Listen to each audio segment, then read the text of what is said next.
Cette série se ferme sur le bal insouciant des massacreurs d'hier avec les grands du monde, sur l'avenir de leurs enfants, innocents du crime des pères, à la conquête du siècle.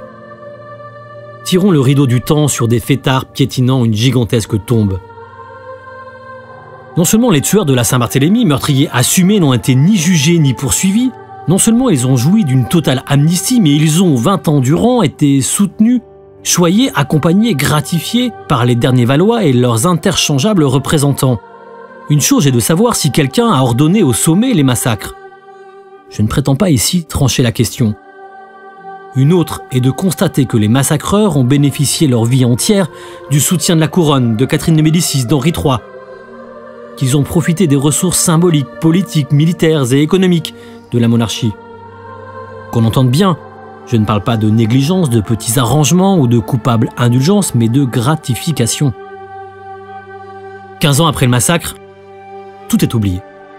Partout, les tueurs, leurs amis, leurs familles ont prospéré, gravi les échelons du cursus honorum. Ils sont entourés et honorés de la présence des puissants. Des hommes ordinaires? Mieux. Des hommes respectables. La morale de l'histoire est qu'elle n'en a pas.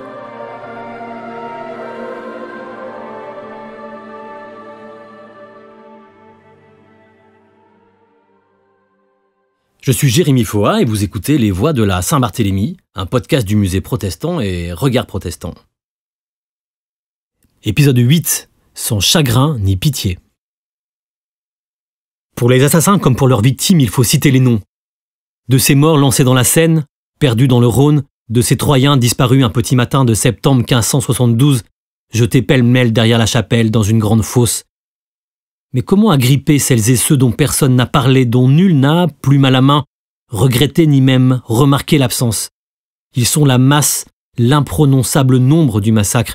Ils hantent cette série. Ce ne sont pas les personnages nommables qui font les meilleurs fantômes. D'eux ne reste qu'une inconsolable dictée à trous. Le nommé Kenny, aux Trois Rois, rue de la Calandre, le petit enfant en maillot traîné par le cou avec une ceinture sur les pavés de Paris, la femme enceinte de la rue Saint-Martin qui se sauve par les tuiles de sa maison, la veuve nommée Marquette, chaperonnière de la rue Saint-Martin, le barbier de la porte Saint-Honoré, le tireur d'orne surnommé le Petit Jacques. Ils sont les noms de l'impuissance, la limite d'une discipline, ces visages que nous n'avons pas reconnus, ces voix que nous n'avons pas pu faire entendre. Et maintenant les massacreurs. Tous les assassins ou presque sont morts dans leur lit de belles morts, gâtés d'honneur et d'argent. Pensons seulement à l'heureuse carrière des grands massacreurs parisiens. Mort dans son lit, Claude Chenet, à l'été 1596. Daté du mois d'août 1596, son inventaire après décès est passionnant. Il permet de pénétrer la maison d'un tueur bourgeoisement logé 24 ans après ses crimes. Passons la porte, rue Neuve-Notre-Dame, face à l'Hôtel-Dieu. Belle adresse. Les notaires ne sont pas Flaubert, mais ils nous laissent compter ses vêtements, son argenterie, ses dettes. On remarque l'absence de livres, mais on peut admirer beaucoup de tableaux, bien plus que dans d'autres intérieurs parisiens. Comme ailleurs, les thématiques sont religieuses. La face de Notre Seigneur, une crucifixion, une nativité, une annonciation, un présage, encore une crucifixion. Une seule peinture dénote dans ce paysage christique. Elle représente un thème profane, le père de feu Monsieur de Guise. Ce n'est pas là, maigre indice. Ce portrait donne du poids au récit des mémoires de l'État de France qui décrivent les massacreurs livrant leur rapport quotidien aux Guises. Encore affiché en 1596, il montre une fidélité tenace à un lien de clientèle et d'affection entre Claude Chenet et les Guises. L'assassinat de François de Guise par un huguenot en 1563 a forgé l'imaginaire des bourreaux de la Saint-Barthélemy. Tous accusent Gaspard de Coligny d'être le commanditaire et n'auront de cesse de chercher vengeance. Trônant dans le salon, le tableau rappelle le meurtre originaire, celui du père, vrai roi de Paris, élément déclencheur de nombre d'engagements partisans. On trouve aussi des tas d'armes chez Chenet.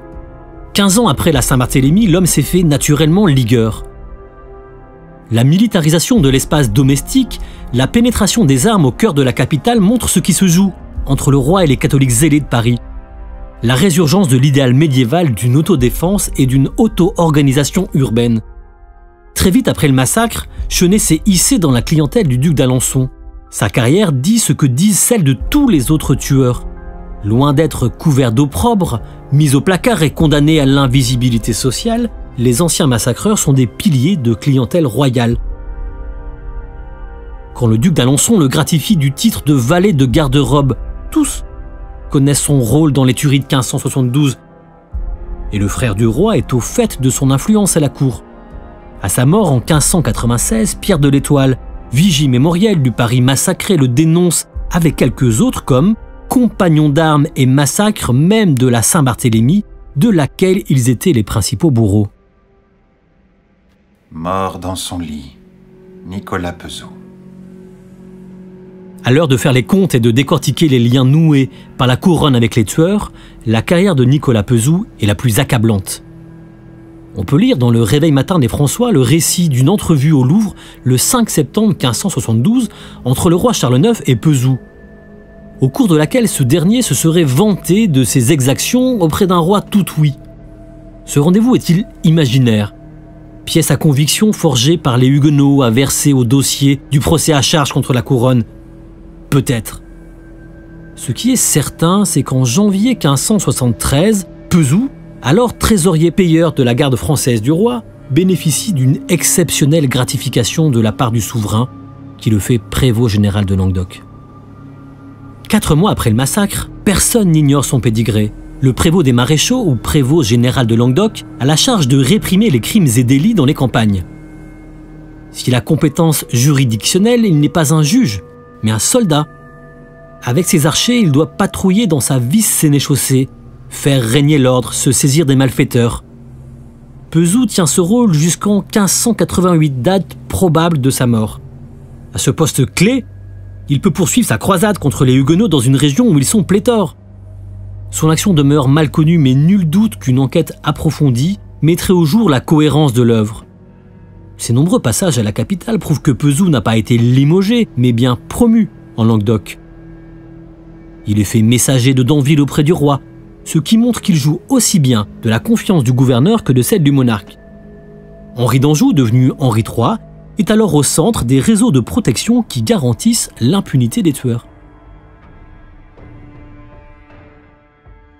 En janvier 1573, Henri adresse une lettre de recommandation à Danville pour soutenir la nomination de Pezou à la charge de prévôt.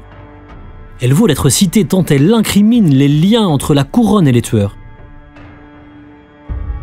Monsieur, les services faits depuis longtemps au roi mon frère par le capitaine Pezou, présent porteur, même durant les troubles passés, l'ont rendu et le rendent si recommandable qu'il a bien voulu lui accorder l'office de prévôt général dans votre gouvernement de Languedoc. Quels sont ces fameux services rendus par Pezou lors des troubles passés qui le font si recommandable aux yeux de la couronne? L'homme a fait toute sa carrière à Paris et n'a guère servi que comme capitaine dans la milice. Son CV est celui d'un chasseur de Huguenots. Or, en 1573, Henri d'Anjou ne peut placer un homme sans l'aval de sa mère ni du roi son frère. On comprend donc bien, l'un des principaux bourreaux de la Saint-Barthélemy empoche une remarquable promotion. Les réformés ne s'y trompent guère, qui s'étranglent devant un tel avancement, injurent à leur mort et à l'avenir. D'autant que Pezou est nommé en remplacement de Pierre Lagasse, démis pour hérésie. En 1579, dans une lettre adressée à Catherine de Médicis, les protestants de Languedoc exigent la révocation de Nicolas Pezou. Ce passage mérite qu'on s'y arrête. À cet instant précis, début février 1579, Catherine de Médicis est en province. Elle a entamé un ultime tour de France à la rencontre des Huguenots dans l'espoir de ramener la paix. Elle multiplie les entretiens. L'échange s'inscrit dans le cycle de tractations qui conduisent au traité de paix de Nérac, signé le 28 février 1579, et Nicolas Pezou est l'un des enjeux de la négociation. Les protestants n'en veulent pas. On peut les comprendre. L'argument qu'ils avancent est de notoriété publique. Pezou a des fleuves de sang sur les mains. Le terme qu'ils emploient pour dater sa faute originelle est probablement l'une des premières occurrences du syntagme « la journée Saint-Barthélemy », sans qu'il soit besoin d'en préciser la date. Première étape avant l'ellipse, avant la Saint-Barthélemy. Pezou est le nom propre qui incarne et rend possible ce chrononyme.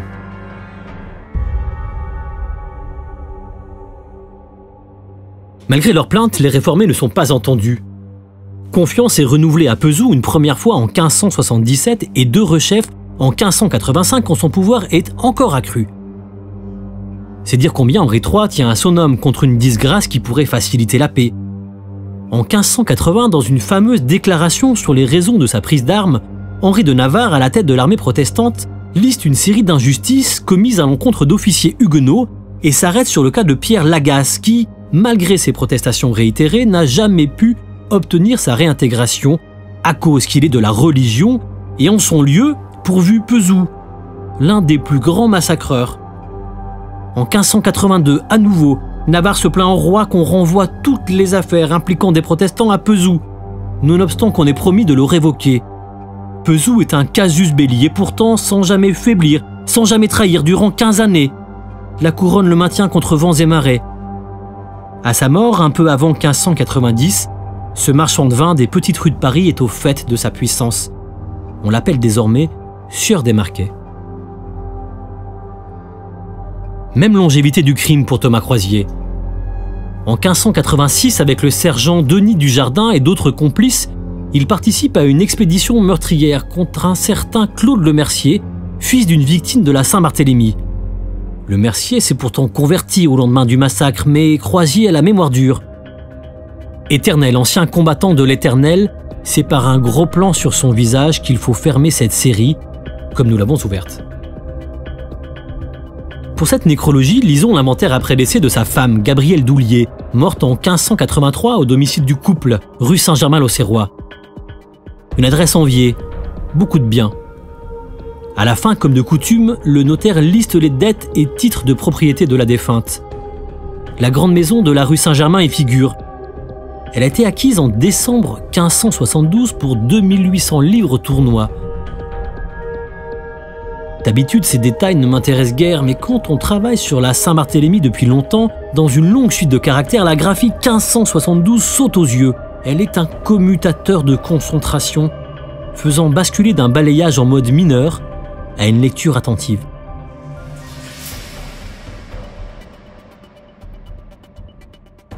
Croisier rachète une belle demeure à l'enseigne du couronnement Notre-Dame.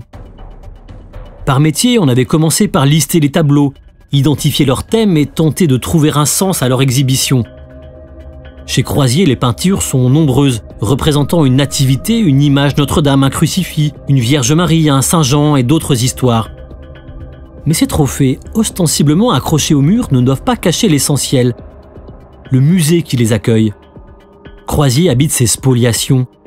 Rue Saint-Germain-l'Auxerrois, à l'enseigne du couronnement Notre-Dame. La maison dans laquelle vivent Croisier et sa femme en décembre 1572, 6 mois après le massacre, et celle de Mathurin Lusso, un orfèvre protestant célèbre mort du massacre. Soyons précis, Lusso est une victime de Croisier qui habitait alors à 2 pas en la vallée de Misère, en une maison qui au même moment menace ses ruines. Le Paris de la Saint-Barthélemy est un tout petit monde.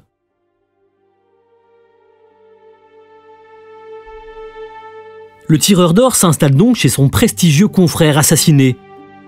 On savait que les tueurs avaient joui au lendemain du massacre d'une totale impunité. Il est malgré tout surprenant de voir des hommes de Catherine de Médicis les récompenser dans les mois qui suivent. Car la maison vendue à Thomas Croisier l'est par Thomas Champion, secrétaire de la Reine-Mère et procureur de Thomas Ménard, fourrier de Catherine de Médicis. Cette dernière était en affaire avec Mathurin Lusso. Dès le 26 août, alors que la décrue des violences s'annonce à peine, Charles IX demande à Martin de Balme, secrétaire de Catherine de Médicis, de retrouver dans le logis de l'orfèvre assassiné les bagues de sa mère. Bien sûr, c'est là une histoire classique de profiteur de guerre, énième exemple d'une immense spoliation, mais il y a plus. Vivre dans les murs de ses victimes, c'est ne jamais sortir du massacre, se condamner à sans cesse humer l'air jadis respiré par les défunts. Habiter les murs des hommes qu'on a assassinés est d'autant plus troublant que les contemporains ont une conscience aiguë de la présence des revenants hybrides malmorts qui harcèlent les vivants sur les lieux de trépas. Au XVIe siècle, un locataire dont la maison est infestée d'esprits peut résilier son bail. Bien mal acquis, ces murs, qui sont ceux d'un autre, ne sont-ils pas finalement l'unique mais terrible punition de Croisier, sa mauvaise conscience, son impossible oubli? La preuve que le massacre est un fiasco, Denis Crouzet a montré qu'au désenchantement des troubles, à Paris comme ailleurs, les protestants sont toujours là, visibles, si nombreux. La violence à leur encontre n'a donc servi à rien. On ne se débarrasse pas des hérétiques. Mort dans son lit, Thomas Croisier? Mort dans son lit, Thomas Croisier, plus exactement mort dans le lit de Mathurin Lusso, entouré de spectres, harcelé des revenances du passé. On ne se débarrasse pas de ces fantômes.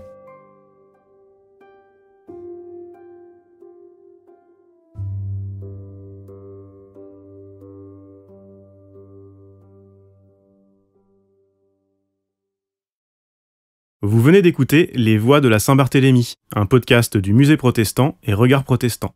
Texte écrit et dit par Jérémy Foa. Adaptation et réalisation Antoine Gouritin. Dialogue Olivier Kéraval. Musique originale Emmanuel Lévy. Prise de son Franck Martin et Emmanuel Lévy. Sound design et mixage Franck Martin. Avec les voix de Arnaud Leridan, Meryl Roche, Wilfried Roche Maestroni, Audrey Rousseau et Emmanuel Lévy. Visuel Fortifem. Un grand merci à Jérémy Kleiss, Martine Grenier, Nicolas Dalens, Delphine Ribouchon, Philippe Hamon, Corentin Lemonnier, Annelise Caron, Émilie Lemonnier, Quentin Sondag. Les Voix de la Saint-Barthélemy est un podcast du Musée protestant et Regard protestant. Adapté du livre Tout ce qui tombe, visage du massacre de la Saint-Barthélemy, publié aux éditions La Découverte. Une version poche avec postface inédite est publiée en septembre 2024. Vous y découvrirez d'autres visages de la Saint-Barthélemy à Paris, mais aussi à Rouen, à Toulouse et à Lyon. Retrouvez les autres épisodes ainsi que les coulisses de la production sur regardprotestant.com, muséprotestant.org et dans votre application de podcast favorite.